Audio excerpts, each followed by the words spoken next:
The YAMNAYA or pit grave people lived in the Pontic steppe in the 4th millennium BCE. They were the result of a genetic admixture between the descendants of Eastern Turkic nomads and Aryan hunter-gatherers from Central Asia. The ancient word ARYA or ARYAN, from which the adjective Iranian is derived, was originally a cultural term designating those people in Central Asia and Northern India who spoke ancient Sanskrit, in contrast to outsiders and slaves of other races. So it soon came to refer to the Proto-Indo-European ethnic stock. The Eastern Turkic nomads, known as Gokun to the ancient Chinese, actually called themselves Gokturks, which translates to celestial race or heavenly children. The Turkic word Gok or Kok means heaven, sky, as well as sky blue, associated with concepts of spirituality, plenitude, and power. The flag of Kazakhstan, commonly dubbed Kok Bayrak or sky flag, still features an eagle and a sun, centered on a sky blue background. The ancient Turkic terms Kut, meaning luck, and Kuda, meaning deity, morphed into the Norse Gud, which is cognate and synonymous with the German Gott and English God. The YAMNAYA people lived primarily as nomads, with a chiefdom system, and wheeled carts and wagons that allowed them to manage large herds. Characteristic for the culture were the burials in pit graves under mounds called kurgans. In the 3rd millennium BC, the YAMNAYA people spawned the corded ware culture, which spread from the Ural Mountains to the Baltic Sea. Their language was the common prehistoric ancestor of the later Germanic and Baltic languages. Blonde hair and light-colored eyes, which are now prevalent in the Baltic region, actually originated in Asia thousands of years ago. These traits can still be found occasionally in Pakistan, Afghanistan, Western China, Mongolia, and other nations of Iranian or Turkic ancestry. The northwestern group of YAMNAYA people called themselves Goths. Their name was evidently related to that of the Gokturks. They settled in western Scandinavia and nearby Baltic countries, specifically in GOTALAND, that is, southern Sweden, and on the island of Gotland, located in the center of the Baltic Sea. In the 2nd century AD, a group of Goths migrated southwards to Crimea, and subsequently began a long migration west, and in the 5th century established a Visigothic kingdom in what is now southwestern France and the Iberian Peninsula, and an Ostrogothic kingdom in what is now Italy, Slovenia, and Croatia.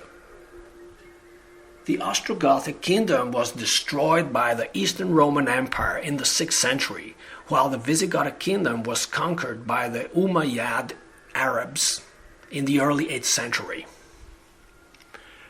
Remnants of Gothic communities in Crimea, known as the Crimean Goths, would be subdued by the Ottoman Empire in the late 15th century. Meanwhile, the ancestral Goths, living around the Baltic Sea, had changed their name to Guts or Gutens. The Slavs and Byzantines called them Varangians. The Germans called them Ashmen, the Frisians and Franks called them Norsemen, while the Anglo-Saxons called them Vikings.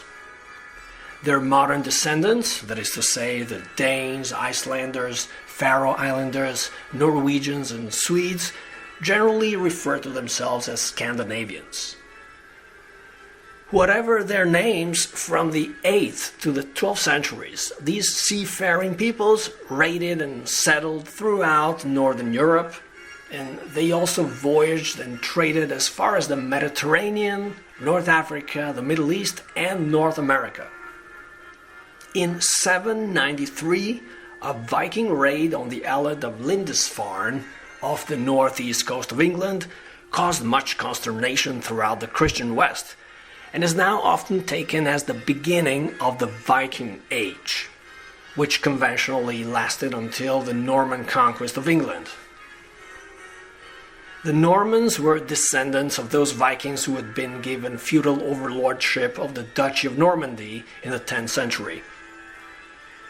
The Norman conquest of southern Italy lasted from 999 to 1139. William the Conqueror was the first Norman monarch of England, reigning from 1066 until his death in 1087, succeeded by his heirs down through 1135. By the 9th century, the Vikings had also settled along the river routes between the Baltic and the Black Seas and conquered northwestern Russia, Belarus, and western Ukraine. They ruled this state, known as Kievan Rus, from 879 to 1240.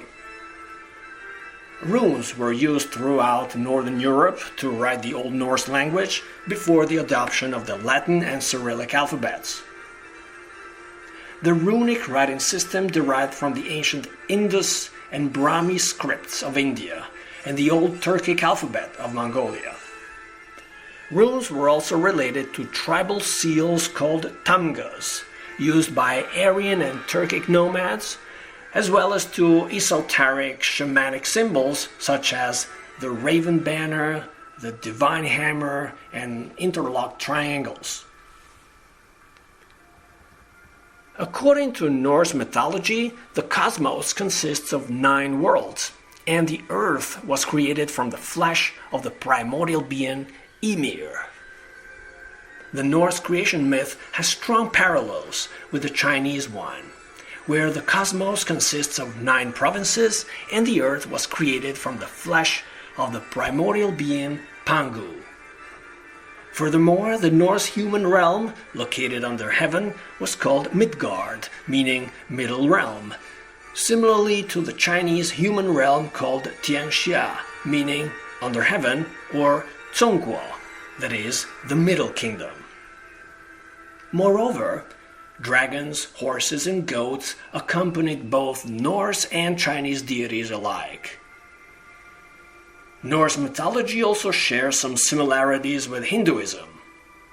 Norse people worship 3 main gods, namely Odin, Tyr, and Thor, one main goddess named Frigg, and a demonic god named Loki. Their sacred scriptures were called Eddas. The Norse pantheon included 2 classes of deities known as Aesir and Vanir, and a host of female spirits called Valkyries. The Hindus have a Trimurti composed of Brahma, Vishnu, and Shiva, one main goddess named Saraswati, and a demonic god named Yama. Their sacred scriptures are called Vedas. The Hindu pantheon includes 2 classes of deities known as Asuras and Devas, and female spirits called Dakinis. Last but not least, Norse people named the days of the week after their gods. Specifically, Tuesday was dedicated to Tyr, Wednesday to Odin, Thursday to Thor, Friday to Frigg, and Saturday to Lodur, who corresponded to the Hindu planet gods Mangala, Buddha, Brihaspati, Shukra, and Shani, in turn linked to the Chinese elements of fire, water, wood, metal, and earth, respectively. Sunday was invariably associated with the sun and Monday with the moon, in all 3 Norse, Chinese, and Hindu cultures.